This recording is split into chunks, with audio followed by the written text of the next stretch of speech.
What's going on, guys? It's Ben and James, and we're back to talk about the last episode of the season for The Mandalorian, Chapter 16, The Rescue, guys.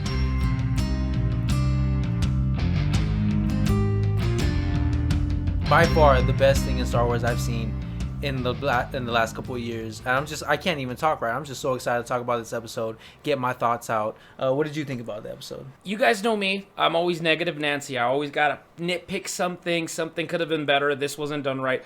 I have no words on how exciting and just incredible this finale was. And it just all culminated. It just kept getting better and better and better. And it ends with, I feel like the best editing, the best directing, the best music. So much better than those new sequel movies. I don't know if you guys know, you've been watching the show. I hate those movies. I don't like the writing. I don't like the heroes. The villains. Don't get me started on the villains, bro. Kylo Ren, trash villain compared to anything.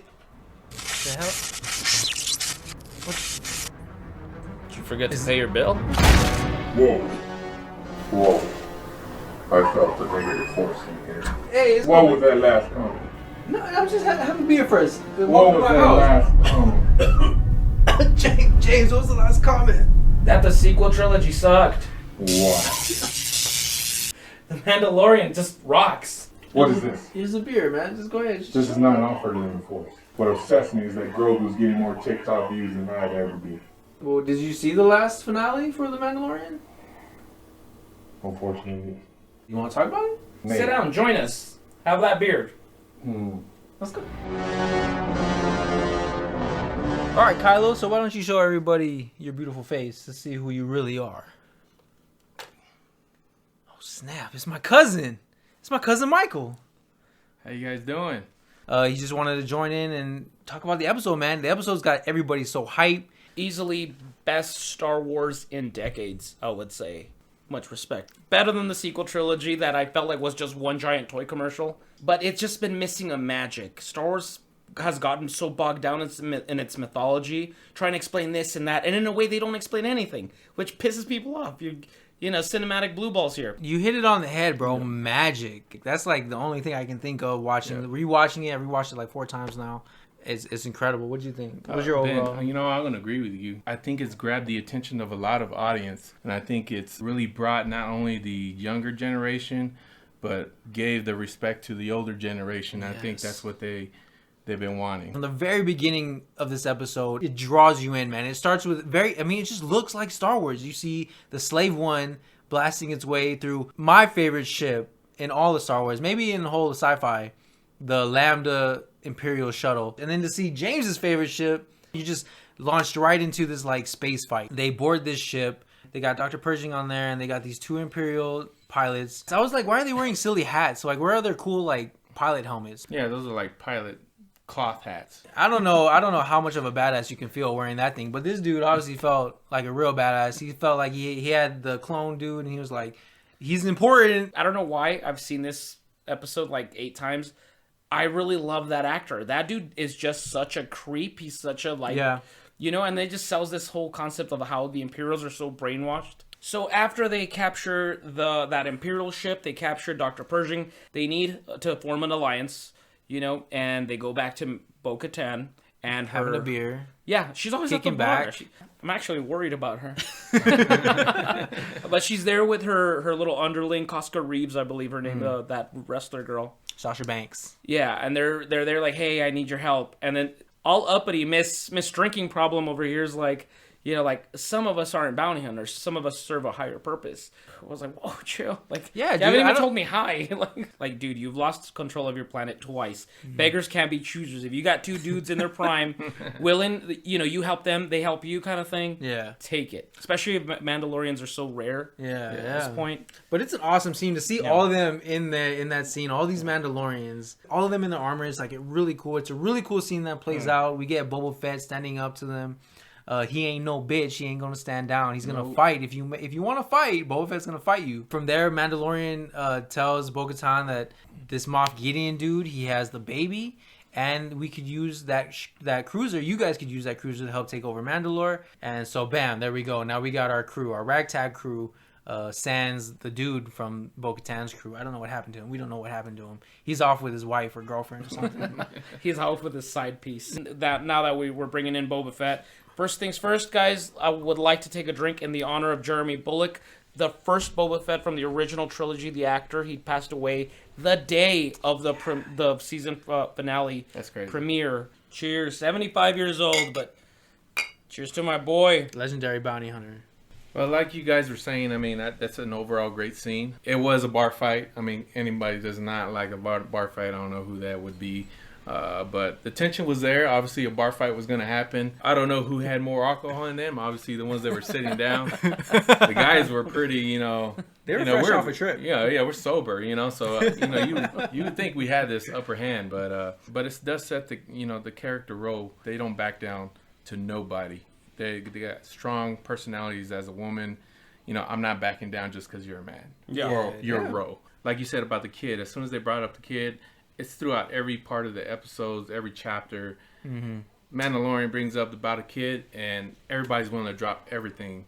They're all in the Imperial shuttle, and they're gonna have this plan to get into the cruiser. Boba Fett's gonna be shooting at them. They're gonna fake it like they're trying to outrun them, and then they're gonna crash land into the cruiser just to get in there. They're gonna make it like an emergency situation, so that like they have to land now. For something that we've seen a million times at this point, the whole like the heroes, the ragtag team that gets into the military base, the Imperial base, the Star Destroyer, they just make it look so fresh. The angles, the little smoke machines, like just the ambiance. It's just really cool. These girls are just a group of ass-kicking chicks. I'm all for like cool-ass chicks as long as it's justified and they're not just tough for being tough. But two of them are Mandalorians, so they're raised as warriors. One of them was a rebel, that fought, during the Galactic Civil War. The other one's like more towards like the bounty hunter side of thing. Mm-hmm. And but then we get to the Dark Troopers. The production on these guys is amazing. They just look fierce. They look scary, and we get this music that goes along with them that makes them even scarier.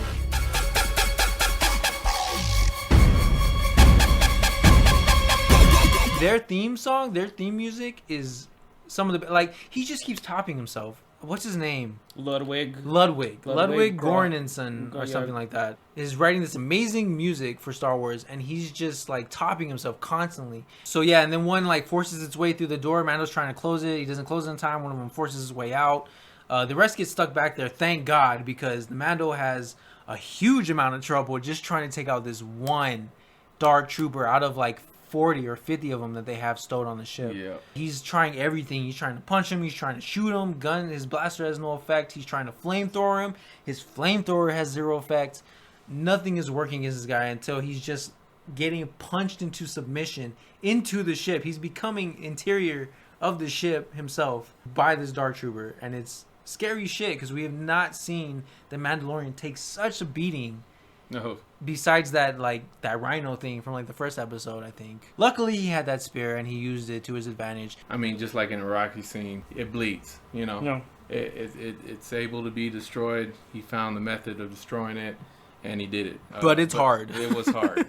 So it set the tone for just one of those guys. Yeah. Oh, he airlocks. He releases the airlock, all the rest of them go out flying. That's right. And you're like, man, this dude outsmarted these guys. So Mando makes his way to where he knows that they're holding the baby, because the Dr. Pershing told him where they're holding. And he's killing these stormtroopers. He stabs one, and then he chokes the other one out and breaks his neck. The choking was a brutal. Oh yeah, his windpipe. Oh yes. That was dude. Right. Yeah. That's why I love the way. He cut him off real quick. Bro, is that Steven Seagal under the helmet? He gets in there. Moff Gideon's there. His dark saber. He's got that. He's got it over the baby. Give him a little lighting, Don't forget, Grogu kind of shows, look, I'm chained up. Hey, bro, come on, man. I'm locked. I have 2 issues with this whole episode. Yeah. This episode blows everything else out of the water. These are just gripes. Right. So don't worry about it too much. They're talking and trying to figure out how to get out of the situation. Moff says, just take the kid. I don't really care about him that much. It's not really a big deal. You can have him. Not a big deal. And in turn, Mando's like, you can keep the dark saber. It's a weak writing point where I don't know, they just couldn't think of anything else, or they just didn't pay attention to it too much. But Mandalorian completely buys that Moff Gideon is just going to let him have the kid. So, of course, that doesn't turn out the way he thought. Moff Gideon like turns his Attacked saber him. on him and tries to swing at him, but of course his Beskar like deflects everything, and that's great to see that Right. the Beskar comes in handy. And then we have this fight scene. This fight doesn't last very long. I think it showcases the skills of each of these fighters perfectly. They're both capable, but when it comes down to it, the Mandalorian is quicker and he's faster and he's more intuitive. Like, he has that one smart move where he like kicks the spear from behind him and like comes back at him. Like, Mandalorian kills it with that spear. I don't even know if he's been trained in how to use that spear that well, but he's been practicing or something, because he uses it to the best of his ability and gets Moff down and spares his life in the end. And then we come to another twist. He's like, "Oh, you're gonna keep me alive. This might be interesting." Yeah, he had that troll face like the Leonardo DiCaprio. Moff Gideon knows that Mando just beat him for the Darksaber, and that is what you need to do in order to earn the Darksaber and to rule Mandalore. Yeah. Which Bo-Katan notices as soon as the Mando walks into that deck, and he has the Darksaber She lit looks up. at it. She's like, "What happened? Excuse me, what happened?" And then Cara Dune's like, "Oh no, he just brought the kid up. It's all good." "What are you talking about, bitch? We won." And then we get Moff Gideon explaining to Mando and the audience that he's like, "The Darksaber's yours, bro. That's yours now. You can't give it to her." He's like, "No, but I don't care. I'm gonna give it to her." He's like, "Yeah, but you have to earn the Darksaber." Dude, it's getting really tense in that moment. And this dude's like, "I forfeit. I don't care." He's And like, this "Here, she chick's- can have it." And this chick's like, "Nah." So she wants to do it this time. She wants to earn it. She has this conflict with getting the Darksaber. It's brilliant. It's great. And it's going to lead to something really interesting in season 3, I'm sure. Yeah, I agree. So then we get this scene where, guess what? Dark Troopers are back. They have jetpacks. They have thrusters. They can come back from the emptiness of space back into the ship. Easy peasy. Not a problem. Something we should have thought about, but you're so happy that you see them get sucked out. You don't even think about it, them coming back. But sure enough, they do. They come back, and they are a threat. So now we get to the best part of this episode, where we got all our homies, all our loved ones, with their backs against the wall. But then what happens, ladies and gentlemen? An X-Wing starfighter comes in the frame and makes its way into the docking bay. Like, I was like screaming, ecstatic. It's Luke Skywalker. But in the back of my head, I'm like, but is it Luke Skywalker? Like, I was fangirling all over the place, man. It was insane, the amount of hype that was in my living room. I want to get both of you guys' takes. When you saw the X-Wing, what was going through your head? Okay, so just for the record, so everybody knows, I'm sure everybody has already caught on by now, I don't care about Jedi. I don't care about the heroes. I can care less. I'm so ambivalent. But I'm not going to lie. I had a good buzz going on when I was watching that episode. And when I saw that X-Wing land, and I saw that green lightsaber and a one-gloved hand, I was like, no fucking way. Yes. No fucking way. The whole lead up to it was incredible. What did you think when you saw the X-Wing? I mean, just to rewind real quick, I mean, I didn't watch it on Friday. So I was waiting till Saturday morning to actually watch it. And I was scrolling through Facebook. Oh, and you know how people, the first post, like there was somebody that posted, "Let's not blow it this last chapter."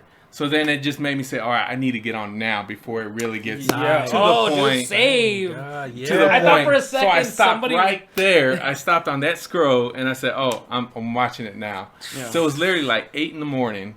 And I get up, I'm watching in the bed. You know, I'm watching it. And we get to that scene. As soon as I saw the X-Wing, I was like, it's Luke.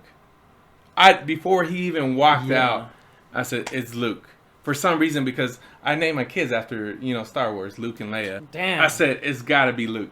They do such a good job with the way they have him come into the scene, and like they don't like you think like most things, like most action flicks, they'd have this like blaring action music like telling you something awesome is happening, but the music during this whole scene is very understated. It's very like, it's beautiful, it's orchestral, they know this is what we have been waiting for. It's a moment like this to see Luke Skywalker in his prime after Return of the Jedi go to town on these dark troopers who, against regular people, just destroys them. But a Jedi master like Luke Skywalker, just the way he dances through them with using the Force pushes, Force pulls, Force crushes at the end, deflecting shots. You want to cry. Like, it's like you're looking at a Van Gogh or some shit at the Louvre. Star Wars reborn again. Yes. Dude. Okay, the only good movie, and in my opinion, I could be wrong.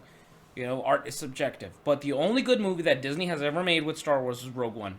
Yeah, I and like that Rogue One. ending with Vader, and it was almost like a Michael Myers movie. He's just killing, just slaughtering. You can hear the terror in their voices. He's just, and this is opposite. Yeah. This is the sun. This is the light side coming to save them to these soulless machines. And it's just this beautiful thematic. To quote George Lucas back in the prequels, like it's like poetry. It rhymes. Right. What were you thinking while you saw him like slashing his way? I mean, it was just like I said, you know, it reborn the Star Wars that everybody's been wanting to watch. It prepares us that we're not in for something that's going to fail us in the future. I think it just brought back to life Star Wars. Hopefully we can hope. Jon Favearu and these people that we love who make the Mandalorian what it is, right? Can't be in charge of all of these projects. But hopefully they have influenced them, if anything, because this is how you do Star Wars. But I was so sure it was going to be Sebastian Stan under that hood. It wasn't. I think we all know at this point the CGI was not up to a par that we would like it to be. But I feel like, and I'm sure most people can agree, the episode in itself, the value of seeing Luke Skywalker come back completely overshadows any kind of little gripes that we can come up with. After this, we get this huge emotional moment. Mandalorian takes his helmet off. Sacrificed. Din Djarin, everything. And he wants to look at this kid in the eyes and he wants to say bye. Yeah. And let him know that he loves him. And the little baby's hand on his cheek, like he's just like, I don't have kids of my own, so I don't understand that. But I have cats, and their little paws, and I'm just like, oh, yeah. So I can only imagine, you know what I mean? It's a warrant. R2. And then we get R2D2, bro. Go ahead. Somebody talk about R2. Somebody talk about him. I've been talking too much. Go ahead. Take it away, brother. No, well, R2D2 comes back into the scene. You know, he might as well throw in Chewbacca. He might as well throw in the whole crew. But Jar Jar. Jar Jar comes in. Watto. When they brought R2D2 and that connection between R2D2 and Grogu, you can see it right there. They're talking to each other, and R2 kind of convinces Grogu, look, you're in good hands. Don't worry about it. I seen everything. Obviously, R2D2 seen everything throughout the Star Wars trilogies. So it just, you know, they brought that connection. And it just brings that one plus. Have you ever gone through the drive-thru and they gave you an extra burger and you're like, fuck yeah. And then you check and they gave you another extra burger and you're like, super fuck yeah. Now they just surprised and then surprised again. You could say that it was fan service, but it was done right because it makes sense. He would be with Luke. Because he rides on the X-Wing. It ends there with the Mandalorian teary-eyed, looking at his son without his helmet on, saying bye to his son, and he's in the arms with the Master Jedi Luke Skywalker. Elevator closes, bang, credits roll. Yeah, directed by Peyton Reed. Peyton Reed, like I didn't expect that from the Ant-Man director. I mean, I love the Ant-Man movies, but this somehow feels like another tier. Plus, he also directed episode 2, the one with the frog lady. Yeah, he has, and that's the one that everyone, like the general consensus is that it's the weakest episode. I would agree with it because just like very little happened in terms of the story. Correct.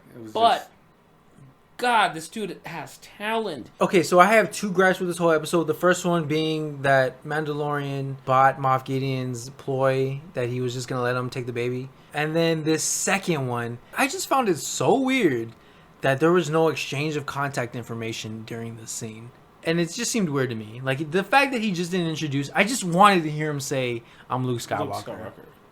But I would agree with people, like, it would take away because... It does, and I get that. The old fans know who he is. The new fans will be so enticed to discover Star Wars again and experience again. It's kind of a very, very clever marketing ploy to rediscover the whole fucking franchise again for those 5-year-olds that never have. The episode, I think, let's get into our ratings right now. My rating, 100 out of 10, brought Star Wars back to life for me, completely and fully. This is what I've been waiting for. This is what I wanted the sequel movies to be. I love it. I mean, there's nothing I can describe or rating.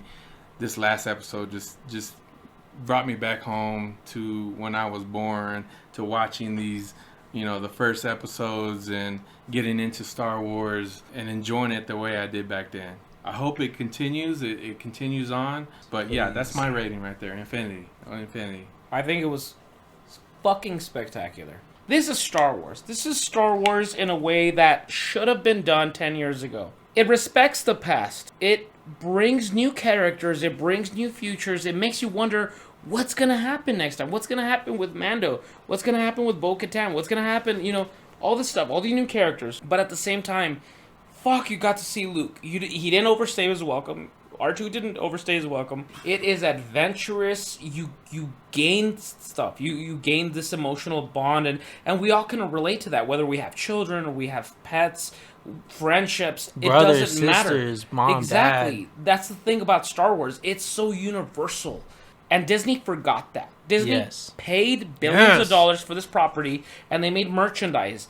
And before the merchandise, they forgot to think, where's the spirit? Where this one, you can tell they cared. It was beyond a board meeting. It was beyond producers and, hey, what are our profits, the profit margin for December? It's let's write a fucking story. Let's make these characters interesting and new stories. This is where we get into even more new territory. Yeah. No more baby. He has this gripe with Bo-Katan now, which came up in this episode, like under the radar. And then we have them trying to get back Mandalore, which is a whole nother side story that they have to get into in the next season, hopefully. I was so, flabbergasted by everything I had just seen on screen. Me too. I was discussing with my girlfriend. I was just, freaking out while the credits were rolling. I didn't even notice when this new scene started after the credits were done rolling. James, tell us what that scene was. You know how everyone said that they cried when they saw Luke Skywalker, and then other people said that they cried when they saw Grogu Or saying R2-D2. goodbye to Din Djarin or R2-D2? Well, I didn't cry for any of this. I yelled at those things, and I screamed, and I was excited. This is where I fucking cried, boys. So, it's Jabba's palace. I mean, it's unmistakable. You see Bib Fortuna, now all fat. Bib Fortuna was the major domo of Jabba in Return of the Jedi. Right. Dawanawanga. So you see all of a sudden, shootings. You see Fennec Shan come in. So they go, they shoot the bodyguards. Fennec Shan shoots the chains for the slave girl. Boba comes in without saying a word. He just straight up Anton Chigurhs this guy, kills him. Music starts playing. My favorite music in the whole series starts playing. Boba walks, throws the fucking body down. He sits down like a fucking some Iron Throne shit. He just fucking sits down like a pimp. She just Like a chilling next to gangster him. would, bro. Popping bottles. Fate to Black, Book of Boba Fett, Book coming of- 2021. About time my guy gets some fucking respect. And everybody had a field day. We were like, what's happening? Is this the third season? Is this what the third season of The Mandalorian is going to be? Yeah. Is it its own show? What's happening? Disney has decided to give Boba Fett his own show and has left it out of their announcement. They left one a secret for the end of The Mandalorian, which is Book of Boba Fett, which I now am completely stoked for and can't wait. I knew that was going to come for some reason. I knew there was going to be an opening scene towards the end of the credits, just like Marvel does. It's funny because I was watching, and then, it goes to the scene, like you said, the epic scene. He sits in that throne, and I own this now. And homegirl sitting right there. She popped open the Hennessy bottle, and we're G's. I mean, we took over this. We're the new chapter about what's about to come. The new crime bosses of Tatooine. It's really exciting to me to see what's going to be unrevealed in this book of Boba Fett. I'm so stoked and excited for the new Mandalorian season coming out next year, 2022, and for Boba Fett starting next year, end of next year, 2021. But all this other Star Wars hype in the air, man. It's just this last episode especially has brought a new revitalization to the whole series. Mm-hmm. Thank you guys so much, though. This has been amazing. Michael, thank you so much for coming on. being a guest. You know what? Let me Go ahead, say your piece, my man. Let me interrupt real quick. Go ahead, say your piece. This is my first review ever. I want to thank my cousin for inviting me. I told him, hey, let me do that last episode. Let me get in there because I knew it was going to be this exciting. I'm almost going to be 40, so I've been there for all the Star Wars that came through, been there, done that, watched every episode over and over again, still watch it to this day, name my kids after it. I still trying to train my kids to watch Star Wars, so thank you again for inviting me. Yeah, no problem. And James, is really nice meeting you. I know you're a big Boba Fett, so I know this next review for the Book of Boba is actually going to be really thorough and very. No doubt. We are going to be doing a Boba Fett review for the Book of Boba. So I don't know. See, now we have a conundrum. Do we do Mandalorian, Boba Fett? We'll probably do both. Yeah. All of them. Everything, man. You can come to us, man. We're going to keep you in the know. Yeah, so it's nice meeting you guys. It was a pleasure doing everything as far as, this review. I've never seen a big Boba Fett fan. He really brings out the history, the intellect as far as, in-depth story-wise about Boba Fett. Yeah, if you didn't have no value for Boba Fett, now you do at this point. So thank you, James, for expressing, everything that you know about Boba Fett, and I enjoyed this. It was fun. Same sentiment. You know what? I love it. Honestly, I had no clue that you had named your kids Luke and Leia. Yeah. But dude, that just goes to show how special this franchise is to us. So when fans get upset or they feel underwhelmed or they feel like they were cheated out of something, it's not always that people are complaining. It's because this means a lot. It has affected us in a way that is it's almost scary. It's almost scary. It's almost a religious thing. Yeah. And isn't that the Force? Yeah. I remember things that Yoda says like luminous beings are we, not this crude matter. We are beyond that. You know what I mean? And those are things that affect us as human beings, and we're able to pass those things on. Baby Grogu's gonna say things twice as good as that. Oh, I can't wait, man. Yeah. He's got a mixed when his first words. What is gonna be his first words?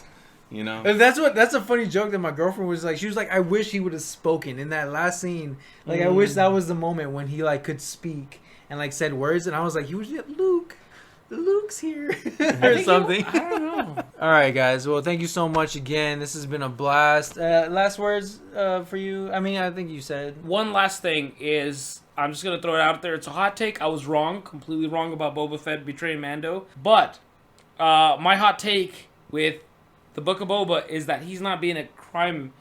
He's boss. not. Yeah, he's coming to clean house. Get rid of all the scum and villainy. He's changed his life. Boba Fett's on a redemption streak right now. Okay. It's been amazing. This has been an incredible season. We've gone on far too long. This is going to be a long episode. Sorry about that, guys. It was just so much to talk about. I loved reviewing it with you guys. Cheers. Cheers it up, brothers. Cheers, guys. This has been an amazing season. Thank you guys so much for watching. Thank you for liking. Thank you for commenting. And hope you guys stay tuned. We got a lot of good stuff coming up, all right? Next year, next season. May the Force be with you all.